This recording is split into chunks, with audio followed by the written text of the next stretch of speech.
So the Quebec secession reference came out, that ruling came out in 1998, and it's written in such a way that even though as per the title, it's, can Quebec separate?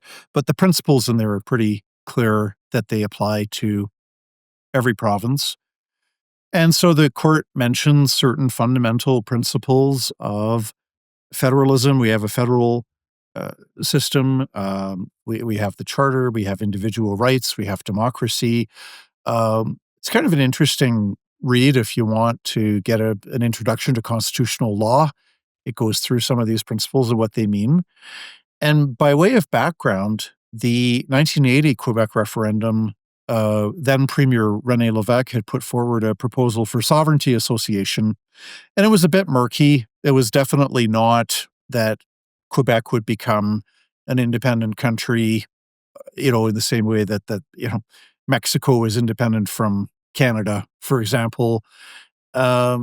And then in 1995, we had a very tight, it was almost 50%, 50%. But it too was pretty vague. There's a lot of people voting yes for Quebec independence, but they assumed that they would still kind of be part of Canada and they get their Canada pension check. And, it was just very murky. And it was scary too, because what if there was a yes vote, but then, it wasn't really clear what was being voted on. So the Supreme Court said that a province does have a right to leave Canada, which is really good, because if the Supreme Court had ruled the other way, if there's not a legal way to leave, it kind of makes it that the only alternative is violence and military conflict, and that the Quebec or Alberta would have to take up arms to forcibly liberate themselves through military strength. So thankfully, the court said, no. Yeah, if you have a clear majority on a clear question. So the clear question would be something like what now has been put forward in Alberta. Yeah.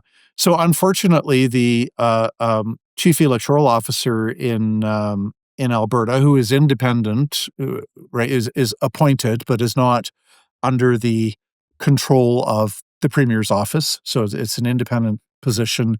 He has taken it upon himself to go to court to ask for whether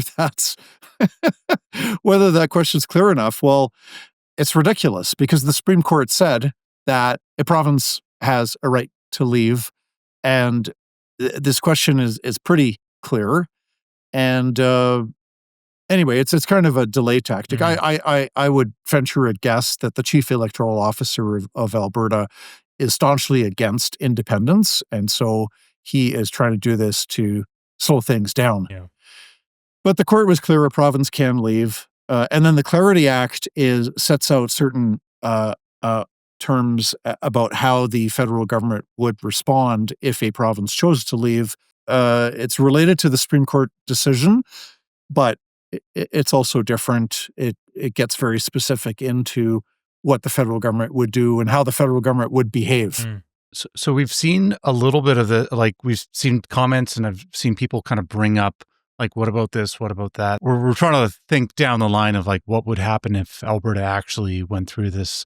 And it seems like, first of all, a citizen-led referendum that's our way of, well, it's a petition for a referendum. But even if that fails, if there's enough support behind it, the Alberta provincial government, UCP, could just put in legislation for a referendum anyways.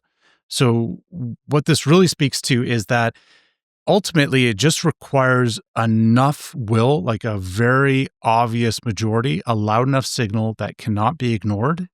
And then there's multiple avenues, let it be citizen-led petition for referendum, or just enough pressure that a referendum happens.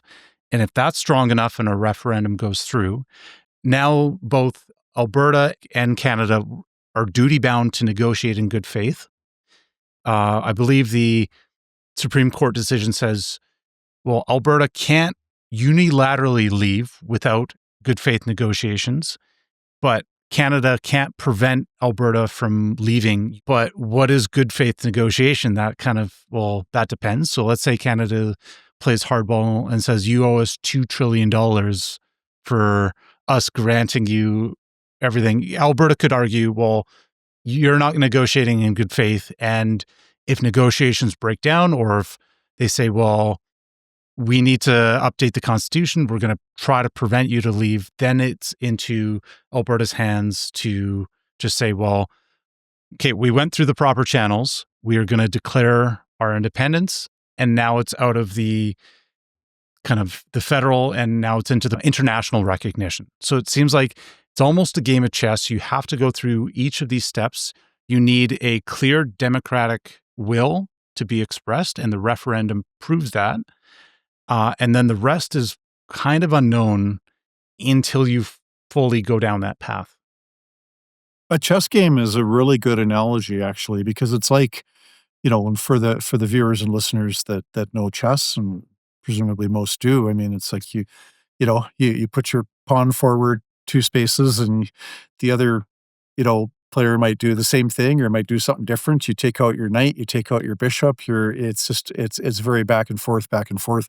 So there have to be these negotiations because indeed, it's not open to Alberta to unilaterally leave and just get whatever it wants, no questions asked. But nor can the federal government say, "Well, we're going to prevent you from leaving." It's like, no.